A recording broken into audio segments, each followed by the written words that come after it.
विद्यार्थ्यांसाठी क्रांती केला हे आम्हाला दिसून येते, पण भविष्यासाठी तुम्ही काय भविष्यात तुम्ही विद्यार्थ्यांसाठी काय काय केलं तुम्ही म्हणणं सांगा, काय केलं पाहिजे? म्हणजे मी तुमचं ऐकतो. रोजगार संधी, हा ते आहे, तो मेन प्रायोरिटी आहेच. नाही, रोजगाराची संधी आता काय आहे की मी मगाशी सांगितलं, हा ट्रायंगल डेव्हलप केला तर काही अपॉर्च्युनिटीज एक्सप्लोर करतायत. दुसरं मगाशी मी सांगितलं, तुम्ही अपस्किल केलं पाहिजे स्वतःला.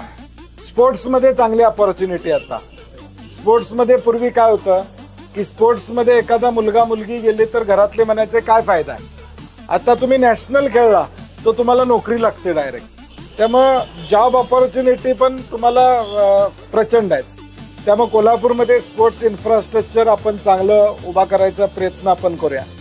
रोजगारासाठी काही करता येते का बघूया. माझी एक इच्छा आहे, मला अजून ते शक्य झालेलं नाही, की तुमच्या सगळ्यांसाठी सॉफ्ट स्किलची एक इन्स्टिट्यूट काढायची. म्हणजे मी इन्फ्रास्ट्रक्चर उभं करणार, म्हणजे बिल्डिंग हे ते, असं माझी इच्छा आहे. आणि कारण की प्रॉब्लेम काय, तुमचं इंटेलेक्ट चांगलं आहे, खरं प्रेझेंटेशन मध्ये आपण कमी पडतो. म्हणजे आपली सगळी मुलं प्रेझेंटेशन मध्ये कमी पडतात. माझ्याकडे अनेकदा इंटरव्ह्यूला येतात, ते घाम पुसत येतात.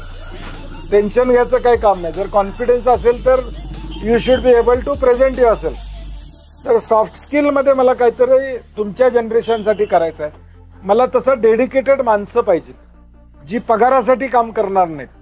तर सोसायटीच्या मुलांना बाबा एक NGO मध्ये कसं काम करतो आपण, की बाबा मला काहीतरी द्यायचं आहे, मुलांसाठी करायचं आहे या मुलांना.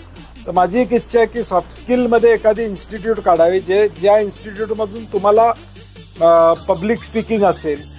आता ईमेल रायटिंग हा मेजर विषय आहे. कोर्सेराचा ईमेल रायटिंगचा कोर्स आहे, तो मी करायला घेतलाय किंवा पूर्ण करत आलोय, थांबलोय थोडा वेळेच्या अभावी. तर आता हे तुम्ही शिकलं पाहिजे की स्किलिंग तुम्ही करा, काही ना काहीतरी नवीन गोष्ट करा. आता लिबरल आर्ट्स आलेला आहे, तुम्ही म्युझिक मध्ये काहीतरी करू शकता पार्ट टाइम. आमचं काय झालंय आता, पार्ट टाइम म्हणजे इंस्टाग्राम असं आमचं झालेलं आहे. आणि मग आपल्याला त्यात वेळ घालवला म्हणजे आपला वेळ गेला असं आपल्याला वाटायला लागतं.